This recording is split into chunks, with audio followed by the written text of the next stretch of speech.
Hey guys, blueberry lemon blintz is on the menu here at Conky's Creative Kitchen.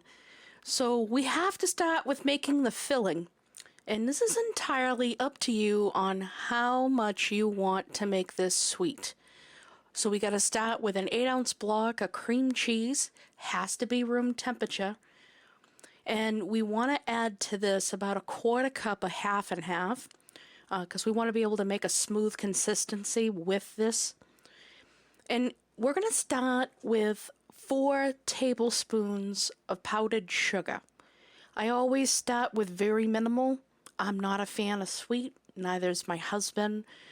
So I always use the starting point of 4 tablespoons just to give it a go. As you can see, I actually had some reserved off to the side so I didn't have to keep the bag out because I always make a mess. Now, we're going to add a little bit of spice to this. We got some allspice, and I'm only putting a dash of this in, just enough to see that I've put some in. We're going to grab some cinnamon.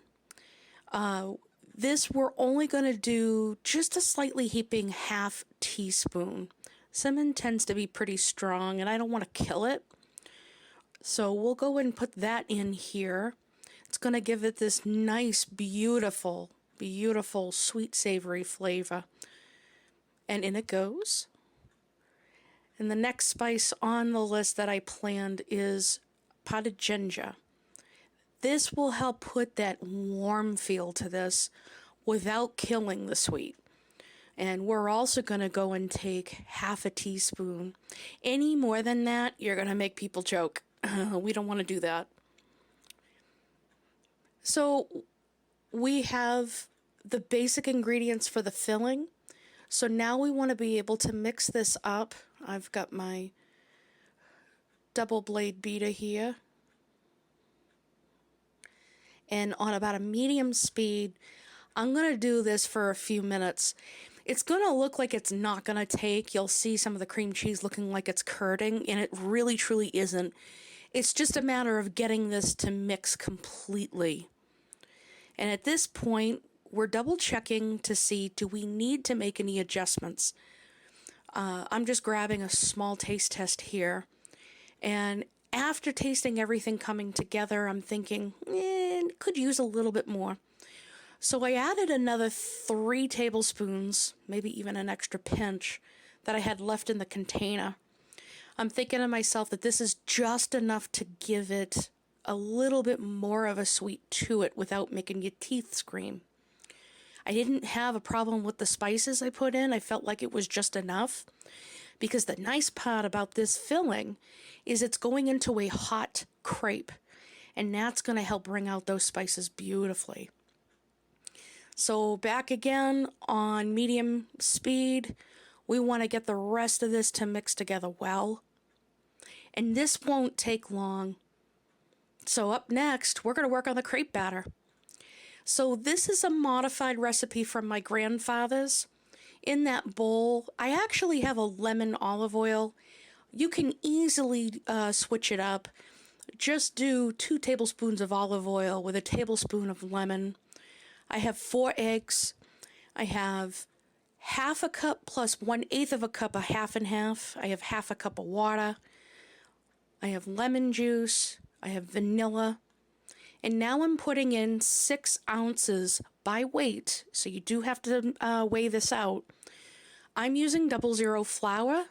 You can use all-purpose flour for this. And I have about 2 tablespoons of lemon zest into this. So we've got a little bit of hint of lemon going in, and it's going to pair so well with those fresh blueberries. So now we're going to put that attachment back in, and we're going to get this batter all mixed. And the key thing we need to make sure of is we have to make sure there's no lumps. Now typically with a crepe batter, it's going to go through a fine mesh strainer. I'm not too worried about it because I'm using 00 flour.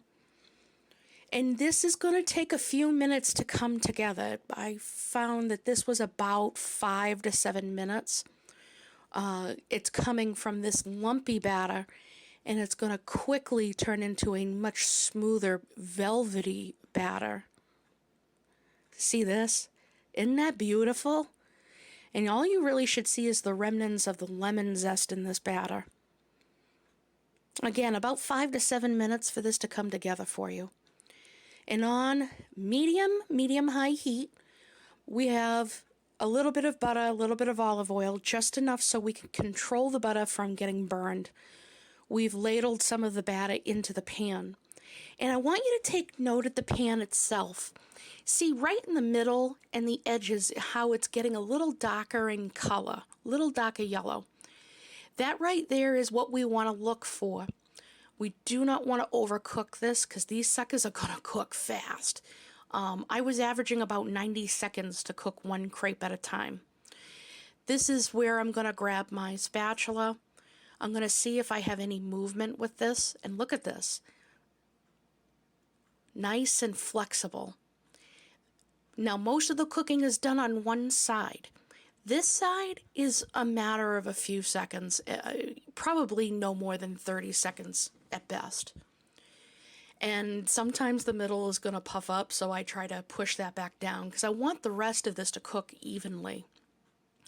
And off camera, I have a paper plate reserved so I can put the fresh hot crepes right onto there and get started with the next batter batch going into the pan. So right now I have a fully cooked crepe. Notice this beautiful universal color, and it's so easy to remove from the pan. You'll actually see it move. And now this is how I roll. Now these are hot, so you got to be careful. Have a nice clean work surface. Place one of the crepes down on your board. Go and grab your filling. Now this is up to you. How little or how much you put in it is all up to you. I typically try to gauge the size of the crepe versus how much filling. I'm not a significant filling kind of person, but I do want enough to say, ooh, that's really nice. So I'm just smearing on some. This was the leftover of the batter, just enough to make a nice small one for myself. And because it's hot, it's smearing easily. And I'm going to put in some blueberries here. This is coming from La Valley Farms out in Hooksett, New Hampshire. They were beautiful.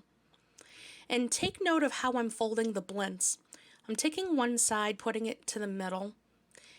And I'm doing the same with the opposite side and rolling this up just like as if it were an egg roll. Very similar.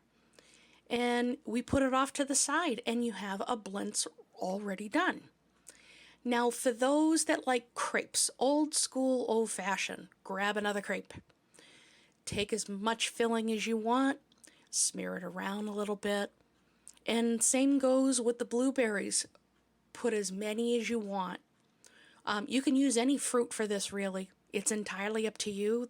Farm stands have some beautiful produce.